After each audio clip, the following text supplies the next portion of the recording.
स्वस्थ होना परमात्मा का सबसे बड़ा आशीर्वाद है। हमें हमेशा ईश्वर को हमें अच्छा स्वास्थ्य देने के लिए प्रार्थना करते रहना चाहिए, क्योंकि जब भी कोई व्यक्ति किसी पीड़ा में या बीमारी से पीड़ित होता है तब हमें तब तक चैन नहीं मिलता जब तक हमें राहत नहीं मिल जाता। सभी डॉक्टर अथवा वैद्य या फिर ज्योतिषी या तांत्रिक सभी से सलाह लेने के लिए हमें जितना भी खर्च करना पड़ता है हम खर्च करते हैं। हमारे सारे पैसे इसी में उड़ जाते हैं। इसलिए दोस्तों, हमें हमेशा ईश्वर से प्रार्थना करते रहना चाहिए। हमें धन्यवाद भी देते रहना चाहिए कि वो हमें अच्छा स्वास्थ्य दें। किसी ने खूब कहा है, कोई भी व्यक्ति अपने स्वास्थ्य की कीमत पर धन कमा सकता है, लेकिन अपनी कमाई हुई दौलत के बल पर स्वास्थ्य वापस से प्राप्त नहीं कर सकता। दोस्तों, जब किसी व्यक्ति का स्वास्थ्य अच्छा नहीं होता है तो उसके लिए जीवन बोझ बन जाता है, और यदि उसे राहत नहीं मिलती है तो वो कई बार परमात्मा से मौत की भी दुआ करने लगता है। हम सभी यह बात अच्छी तरह से जानते हैं कि डॉक्टर वैद्य केवल रोगी का उपचार कर सकते हैं, लेकिन यह गारंटी नहीं दे सकते कि रोगी पूरी तरह स्वस्थ हो जाएगा। केवल परमात्मा ही किसी को भला या चंगा कर सकता है। दोस्तों, आपने लोगों से यह कहते सुना होगा कि परमात्मा आपके अंदर ही होता है। मैं कहता हूँ कि परमात्मा आपका अवचेतन मन ही है। और आपने सुना होगा कि हम जैसा कर्म करते हैं ईश्वर हमें उसी के हिसाब से फल देता है। वैसे ही अवचेतन मन है। आप अपने अवचेतन मन में जिस तरीके के विचार भरते हैं यह उसी तरीके के विचारों पे प्रतिक्रिया करता है और आपके जीवन में उसी तरह की घटनाएं घटने लगती हैं। आपका अवचेतन मन आपके शरीर का ईश्वर है। यह आपके शरीर को चलाता है। वह हर वो काम करता है जो इंद्रियों के परे होता है।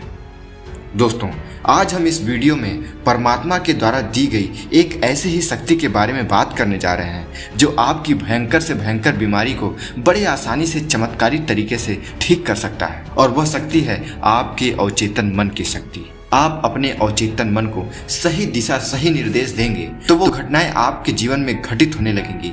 जैसे विचार आप अपने अवचेतन मन में डालेंगे वैसे ही परिस्थितियां आपके सामने उपस्थित होने लगती हैं। तो दोस्तों, अगर आपको भी कोई ऐसी बीमारी है जिसका इलाज आपके और आपके डॉक्टर के समझ के बाहर हो गया है तो यह वीडियो आपके लिए है। और अगर आप इस वीडियो तक पहुंचे हैं तो इसका मतलब यह है कि आपके उन शारीरिक और मानसिक रोगों के खत्म होने का समय आ चुका है। दोस्तों, इस वीडियो में मैं आपको बताऊंगा कि कैसे आप अपने अवचेतन मन में अपने शारीरिक या मानसिक रोगों से संबंधित विचार पहुंचा सकते हैं, जिससे आपका अवचेतन मन आपके उन सभी रोगों को बड़ी ही जल्दी, बड़ी आसानी और बड़ी चमत्कारी तरीके से ठीक कर देता है। तो चलिए शुरू करते हैं। दोस्तों, मैं कहना चाहूंगा कि अगर अभी तक आपने मेरे चैनल को सब्सक्राइब नहीं किया है तो इस वीडियो में खोलने से पहले चैनल को सब्सक्राइब कर लें और बेल आइकन को क्लिक करना न भूलें। दोस्तों, जब कोई बच्चा जन्म लेता है तब वह अपने साथ पिछले जन्मों के संस्कारों की एक कॉम्पैक्ट डिस्क साथ में लेके आता है। वह एक पवित्र आत्मा के तौर पर इस धरती पर कदम रखता है और अपने प्राकृतिक व्यवहार के अनुसार अपने कर्म करता है। परंतु दोस्तों, जब हम पैदा होते हैं तो हमें जो भी रोग होते हैं सारे के सारे शारीरिक रोग होते हैं। मौसम के बदलाव या किसी न्यूट्रिशन की कमी से या किसी गलत खान पान की वजह से। परंतु जैसे जैसे हम बड़े होते जाते हैं ये रोग हमारे मानसिक होते जाते हैं। हम अपने अवचेतन मन को मजबूत पॉजिटिव संदेश देने के बजाय गलत अवधारणाएं अपने मस्तिष्क में भरते चले जाते हैं, जिसका परिणाम होता है चिंता, क्रोध, ईर्ष्या। और दोस्तों, ये तीनों मानव मस्तिष्क के ऐसे विकार हैं जो यदि आपके मस्तिष्क में पहुंच जाए तो असाध्य रोगों को जन्म दे देते हैं। दोस्तों, चिंता के बारे में तो आपने सुना ही होगा। चिंता चिता के समान होती है। ये एक ऐसा मीठा जहर है जो आपके मस्तिष्क में जाते हुए धीरे धीरे आपको इतना प्रभावित करता जाता है कि आपको पता भी नहीं चलता है और आप गंभीर बीमारी से ग्रस्त होते चले जाते हैं। परंतु दोस्तों, अगर हम अपने जीवन में थोड़ी सी सजगता लाएं तो बड़ी आसानी से अपने असाध्य रोगों को ठीक कर सकते हैं, क्योंकि हमारा अवचेतन मन हमारे शरीर में उत्पन्न होने वाली सभी बीमारियों का स्वयं इलाज करने में सक्षम होता है। दोस्तों, इस दुनिया में 80% बीमारियां मानसिक हैं और 30% बीमारियां शारीरिक हैं, जिनका इलाज दवाइयों से होता है। बाकी का इलाज आपके अवचेतन मन, प्राणायाम, ध्यान, इन सभी चीजों से होता है। तो आइए अब हम अवचेतन मन से रोगों को कैसे दूर करना है इसकी कुल 5 विधियों को जानते हैं। सबसे पहले विधि, पॉजिटिव अनाउंसमेंट की विधि। दोस्तों, मैं ये जो 5 विधियां बताने जा रहा हूँ ये इतनी चमत्कारी हैं कि यदि आप पूरे विश्वास, पूरे निष्ठा से अगर इसको करते हैं, पूरे विश्वास के साथ अगर इसको आप फॉलो करते हैं, तो आपको चमत्कारी परिणाम देखने को मिलेगा। आपके असाध्य रोग बड़ी ही आसानी और बड़ी जल्दी से ठीक होते नजर आएंगे। आपको परिवर्तन साफों साफ दिखाई देगा। तो सबसे पहली विधि पॉजिटिव अनाउंसमेंट की विधि, सकारात्मक घोषणा। दोस्तों, बचपन से ही हम अपने मस्तिष्क में ऐसे ऐसे विचारों को, अपने प्रति ऐसे निगेटिव बातों को भरते चले जाते हैं कि हमारा अवचेतन मन उसी के अनुरूप हमें परिणाम देते रहता है। तो दोस्तों, इसे बदलने की जरूरत है। अगर आप किसी रोग से ग्रसित हैं तो इसको बदलने की जरूरत है। आप घोषणा करिए कि आपका वह रोग ठीक हो रहा है, आप धीरे धीरे स्वस्थ हो रहे हैं। आप पूरे निष्ठा, पूरे विश्वास के साथ ये कहिए। अगर कोई व्यक्ति आपसे ये कहता है कि आपको ये बीमारी है, तो आप पूरे दृढ़ विश्वास के साथ कहिए, नहीं, मुझे ये बीमारी नहीं है, और अगर है तो ये बीमारी मेरी जल्दी ही ठीक होने वाली है। आप इतने विश्वास के साथ, दृढ़ता के साथ ये अनाउंसमेंट करिए कि आप स्वस्थ हो रहे हैं, आपका रोग ठीक हो रहा है। और ऐसा करने पे आप देखेंगे कि आपकी उस बीमारी में चमत्कारी बदलाव आएगा। सकारात्मक घोषणा का प्रभाव काफी हद तक इसके शब्दों में निहित सत्य और अर्थ की आपकी समझ से तय होता है। प्रार्थना में निरर्थक दोहराव न करें। सकारात्मक घोषणा की शक्ति निश्चित और बातों के बुद्धिमत्तापूर्ण अमल से है। मान लें, स्कूल का कोई बच्चा 3 और 3 को जोड़कर ब्लैक बोर्ड पर 7 लिख देता है। टीचर गणित की निश्चितता से घोषणा करता है कि 3 और 3 6 होते हैं। इसके बाद बच्चा अंकों को बदल देता है। टीचर की घोषणा से 3 और 3 6 नहीं हुए। यह तो पहले से ही गणित की सच्चाई थी। इसी सच्चाई के कारण बच्चे ने ब्लैक बोर्ड के अंक बदल दिए। दोस्तों, बीमार होना असामान्य है, स्वस्थ होना सामान्य। स्वास्थ्य आपके अस्तित्व की सच्चाई है। जब आप स्वास्थ्य, सामंजस्य और खुद के लिए या किसी दूसरे के लिए शांति की सकारात्मक घोषणा करते हैं, तब जब आपको यह एहसास होता है कि आपके अस्तित्व के शाश्वत सिद्धांत हैं, तो आप अवचेतन मन के नकारात्मक ढांचे को अपनी आस्था और घोषणा के अनुरूप दोबारा व्यवस्थित कर लेते हैं। दोस्तों, अस्वस्थ होना एक असामान्य प्रक्रिया है और स्वस्थ होना सामान्य, और आपका अवचेतन मन सामान्य प्रक्रिया को बहुत जल्दी करता है। बस आपको यह विश्वास दिलाना है। दोस्तों, इंग्लैंड के एक अस्पताल में गॉलस्टोन हटाने का एक व्यक्ति का ऑपरेशन होने वाला था, तो मैंने एक सकारात्मक घोषणा के तरीके का प्रयोग किया। अस्पताल की जांचों और एक्सरे में उसके रोग की पुष्टि हो चुकी थी। उसने मुझे अपनी सेहत के लिए प्रार्थना करने को कहा। मैं 600 किलोमीटर दूर था, लेकिन इससे मैं विचलित नहीं हुआ। मस्तिष्क सिद्धांत में समय और दूरी का कोई महत्व नहीं होता है। असीमित मन का बुद्धिमत्ता एक ही समय में हर बिंदु पर पूरी तरह मौजूद होती है। दिन में कई बार मैंने उस व्यक्ति के रोगों के लक्षणों और उसके शारीरिक व्यक्तित्व के विचार को दूर किया। शांति और विश्वास से मैंने इस बात की सकारात्मक घोषणा की, और देखते ही देखते वह व्यक्ति स्वस्थ होने लगा। दोस्तों, अगर आप अपने स्वास्थ्य के प्रति सकारात्मक घोषणा करते हैं, तो धीरे धीरे वह घोषणा आपके अवचेतन मन में पहुंच जाती है और आपका अवचेतन मन उसे सत्य करने लगता है। तो आप इसे जरूर करिए। दोस्तों, दूसरी विधि है धन्यवाद की विधि, जिसे हम ग्रेटिट्यूड भी कहते हैं। दोस्तों, धन्यवाद या थैंक यू एक ऐसा शब्द जो ब्रह्मांड की चमत्कारी शक्तियों से परिपूर्ण है। अगर आप स्वस्थ नहीं हैं, तब पर भी अगर आप प्रकृति को अपने स्वास्थ्य के लिए धन्यवाद देते हैं, तो आप देखेंगे कि वो पॉजिटिव एनर्जी में बदलता जाता है। वो नेगेटिव वाइब्रेशन पॉजिटिव वाइब्रेशन में बदल जाती है और आपके प्रति वैसे इच्छित परिणाम मिलने लगते हैं। हम अपने आग्रहों के साथ प्रशंसा करें और धन्यवाद दें। प्रार्थना के इस आसान तरीके से असाधारण परिणाम मिलते हैं। कृतज्ञ हृदय ब्रह्मांड की रचनात्मक शक्तियों के हमेशा करीब होता है, जिसे साझे संबंध के नियम तथा क्रिया और प्रतिक्रिया के ब्रह्मांडीय नियम के आधार पर इसकी ओर असंख्य नियमताएं प्रभावित होती हैं। हाल ही में एक युवा माँ ने मुझे एक तकनीक के बारे में अपना अनुभव बताया। उन्होंने कहा, मेरी नौकरी छूट गई थी और मैं दिवालिया हो गई थी।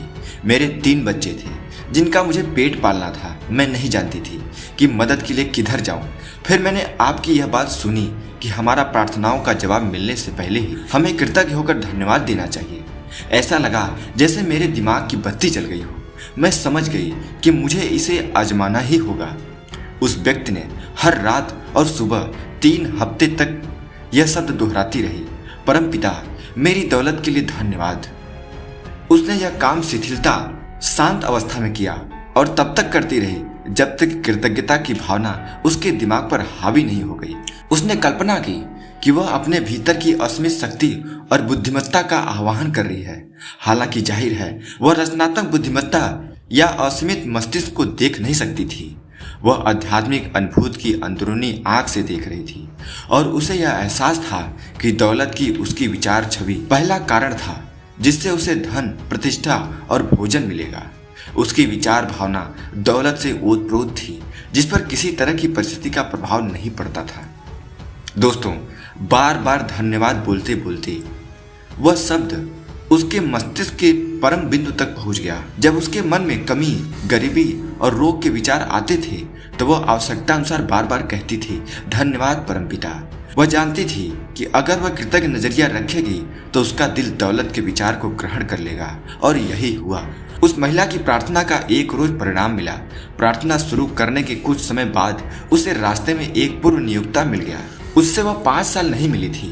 पूर्व नियोक्ता ने उसे अपने सामने अच्छी तनख्वाह वाली नौकरी देने का प्रस्ताव रखा। दोस्तों, ऐसे ही आपके अंदर चमत्कारी परिवर्तन आते हैं। बस आप धन्यवाद की प्रक्रिया को आजमाइए।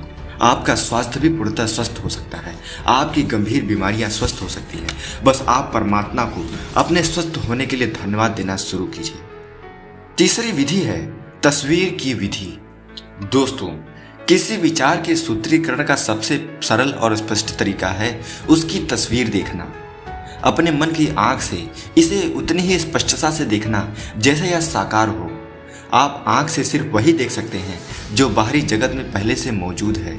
इसी तरह आप मन की आंख से जो तस्वीर देख सकते हैं वह पहले ही आपके मन में अदृश्य क्षेत्रों में मौजूद होती है। जो भी तस्वीर आपके मन में है वह चाही गई अदृश्य चीजों का प्रमाण है। आप अपनी कल्पना में जो गढ़ते हैं वह आपके शरीर के किसी अंग जितना ही वास्तविक होता है। विचार वास्तविक होते हैं और वे एक दिन आपकी यथार्थवादी दुनिया में अवश्य प्रकट होंगे। शर्त सिर्फ इतनी है कि आपको अपनी मानसिक तस्वीर के प्रति निष्ठावान रहना होगा। अगर आप स्वस्थ होना चाहते हैं तो आप अपने स्वस्थ होने की तस्वीर स्पष्ट रूप से देखिए कि आप स्वस्थ हो गए हैं। आपकी वह बीमारी ठीक हो गई है। आप दौड़ रहे हैं, आप चल रहे हैं, आप खेल रहे हैं, आप कूद रहे हैं, आपकी वो बीमारी स्वस्थ हो रही है। इसकी तस्वीर आप अपने मस्तिष्क में एकदम स्पष्ट रूप से ले आइए। आप देखिए, आप मस्तिष्क में ये सोचिए, आप अनुभव कीजिए कि आप पूर्णतः स्वस्थ हो गए हैं और आपका अवचेतन मन उस तस्वीर को साकार कर देगा। दोस्तों, आपके अवचेतन मन में वही विचार आते हैं जो सत्य हो सकते हैं, जो ब्रह्मांड पूरा कर सकता है, अन्यथा वो विचार आपके दिमाग में कभी नहीं आएंगे। दोस्तों, आप इस प्रक्रिया को आजमाइए। तो चलिए चौथे विधि पे चलते हैं। चौथी विधि है नींद की विधि। दोस्तों, जब हम नींद में जाते हैं तो हमारा अवचेतन मन इस ब्रह्मांड से मिलने की प्रक्रिया की ओर जाता है। हमारा शरीर शिथिल होता है और हमारा अवचेतन मन हमारे शरीर के रोगों को काफ़ी जल्दी से ठीक करने लगता है। दोस्तों, आपने डॉक्टरों से भी सुना होगा, आपने लोगों से भी कहते सुना होगा कि अगर आप बीमार होते हैं तो आपको पूरी गहरी नींद लेनी चाहिए, अच्छी नींद लेनी चाहिए। अच्छी नींद स्वास्थ्य का प्रमाण है। ऐसा क्यों होता है? क्योंकि नींद की अवस्था में आपका शरीर शांत होता है और आपका अवचेतन मन ब्रह्मांड से मिलता है और उन प्रक्रियाओं का पालन करता है जिससे आपका शरीर पूरी तरीके से स्वस्थ हो सकता है। आपकी बीमारियों को आपका अवचेतन मन ठीक करता है। दोस्तों, अगर इसी प्रक्रिया के साथ नींद में सोने से पहले आप अपने पूरे स्वस्थ होने की प्रक्रिया को अपने ध्यान में ले आएं और आप सोचें, ये सोचते सोचते सो जाएं कि आप पूरी तरीके से स्वस्थ हो रहे हैं, आपकी वो रोग ठीक हो रहे हैं, तो देखेंगे सोने के बाद आपका अवचेतन मन उसी प्रक्रिया पर तेजी से काम करेगा और आपके रोगों को जल्दी से ठीक कर देगा। दोस्तों, अगली और अंतिम विधि जो काफ़ी तेजी से काम करती है, आपको बहुत कम समय में चमत्कारी परिणाम दे देता है, उसका नाम है बाड्रोड्रेन तकनीक। दोस्तों, चार्ल्स बाड्रोड्रेन फ्रांस के रूसी इंस्टीट्यूट में प्रोफेसर थे। वे न्यू नैन्सी स्कूल ऑफ हॉलिंग्स के कुशल साइकोथेरेपिस्ट और शोध निदेशक थे। उन्होंने पाया कि अवचेतन मन को प्रभावित करने का सबसे अच्छा तरीका उन नींद, निष्क्रिय या नींद जैसी अवस्था में पहुंचना है जहां सारे प्रयास कम से कम हो जाएं। फिर चिंतन द्वारा यह विचार शांत, निष्क्रिय, ग्रहणशील तरीके से आपके अवचेतन मन तक पहुंच जाता है। जैसा बाड्रोड्रेन ने स्पष्ट किया है, ऐसा करने का एक आसान तरीका सुझाई वस्तु के विचार को साधना है, सुझाई वस्तु के विचार को साधन करना है। इसे तत्काल याद होने वाली संक्षिप्त वाक्यांश में व्यक्त करना है और लोरी की तरह बार बार दोहराना है। दोस्तों, कुछ साल पहले लॉस एंजलिस की एक युवा विधवा लंबे और कटु परिवार विवाद में उलझ गई थी। उसके स्वर्गीय पति ने पूरी जायदाद उसके नाम कर दी थी, लेकिन पहली शादी से उसके बेटे बेटियों ने वसीयत को गैर कानूनी ठहराने के लिए मुकदमा दायर कर दिया था। उन्होंने विधवा के समझौते के प्रस्ताव को ठुकरा दिया था। जब इस विधवा ने मेरी मदद मांगी तो मैंने उसे वाइड्रोना तकनीक बताई। मैंने उसे कहा कि वह अपनी आवश्यकता को कुछ शब्दों में भर ले ताकि वह उसकी याद पर आसानी से अंकित हो जाए। उसने जो वाक्यांश चुना वह था, यह दैवी इच्छा के अनुरूप पूर्ण हुआ। इन शब्दों से उसका मतलब था कि असीमित बुद्धि जो उसके अचेतन मन के नियमों द्वारा काम कर रही थी, सामंजस्य के सिद्धांत द्वारा सामंजस्यपूर्ण निष्कर्ष निकालेगी। 10 दिनों तक हर रात वह कुर्सी पर बैठी और अपने शरीर को सुनियोजित तरीके से शिथिल करके उन्नीद अवस्था में पहुंची। फिर उसने धीरे धीरे शांति और भावना से यह वाक्य बार बार दृढ़ता से कहा, यह दैवी इच्छा के अनुरूप पूर्ण हुआ। उसे आंतरिक शांति का एहसास हुआ। फिर वह गहरी सामान्य निद्रा में चली गई। 11वें दिन सुबह जागने पर उसे सुखद एहसास हुआ। उसे विश्वास था कि यह सचमुच पूर्ण हो गया था। उसी दिन उसके वकील ने उसे फोन किया। विपक्षी वकील और उसके मुवक्किल समझौते के लिए तैयार हो गए थे। सामंजस्यपूर्ण समझौता हो गया और मुकदमा वापस ले लिया गया। दोस्तों, इसी तरह जब भी आप अपने किसी इच्छा को एक निश्चित शब्दों में बुन लेते हैं और उसे बार बार दोहराने लगते हैं तो आपका अवचेतन मन उसे स्वीकार करके साकार करने लगता है। दोस्तों, आप इन तरीकों को आजमाइए। किसी भी एक तरीके का पूरी निष्ठा से पालन कीजिए, आपको परिणाम अवश्य मिलेगा और 100% मिलेगा। दोस्तों, अगर आपको यह तरीका आजमाने के बाद किसी तरह का लाभ मिलता है तो आप हमें कमेंट करके जरूर बताइए। और अगर आपको यह जानकारी अच्छी लगी हो तो इस वीडियो को लाइक और हमारे चैनल को सब्सक्राइब जरूर कीजिए। धन्यवाद।